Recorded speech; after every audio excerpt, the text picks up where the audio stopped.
അങ്ങനെ നമ്മൾ എക്സ്പെക്ട് ചെയ്യുന്ന ഒരു BB ലെവൽ ടാസ്കുകളോ അതനുസരിച്ചുള്ള ഒരു കോണ്ടന്റുകളോ ഇല്ല. അതാണ് സത്യം. ഒരു പക്ഷേ ഇതായിരിക്കാം ഈ സീസൺ 6 അവർ ആഗ്രഹിക്കുന്ന ടാസ്കുകൾ.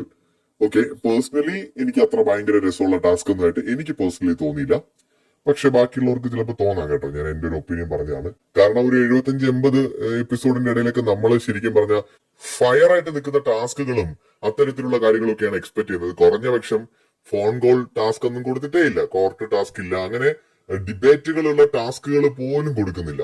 സത്യം പറഞ്ഞാൽ ശോകം എന്ന് പറഞ്ഞാൽ വെറും ശോകം. ഉള്ള കാര്യം പറയാമല്ലോ, വെറും ശോകമാണ്. കാണാനുള്ള ഒരു ഇൻട്രസ്റ്റ് ഇല്ല, ഒരു ഇൻട്രസ്റ്റും ഇല്ല. പ്രൊമോയ്ക്ക് എന്ന് പറയുമ്പോൾ എക്സ്പെക്ട് ചെയ്തിരിക്കുകയാണ്, കൂതറ സാധനമാണ് വരാൻ പോണേന്ന് പ്രതീക്ഷിച്ചിരിക്കുകയാണ്. അപ്പൊ അതുകൊണ്ട് പിന്നെ ഞെട്ടലൊന്നുമില്ല. ശരിക്കും ഇതൊക്കെ തന്നെയാണ് പ്രതീക്ഷിച്ചത്. എന്തായാലും കൊള്ളാം. നല്ല നല്ല ടാസ്കുകളൊക്കെ നമ്മൾ ബിഗ് ബോസ് മലയാളത്തിൽ തന്നെ ഇതിനു മുമ്പ് കണ്ടിട്ടുള്ളതുകൊണ്ട് ഇതൊക്കെ വെറും ഓഞ്ഞ ടാസ്ക് ആയിട്ടാണ് എനിക്ക് തോന്നിയത്.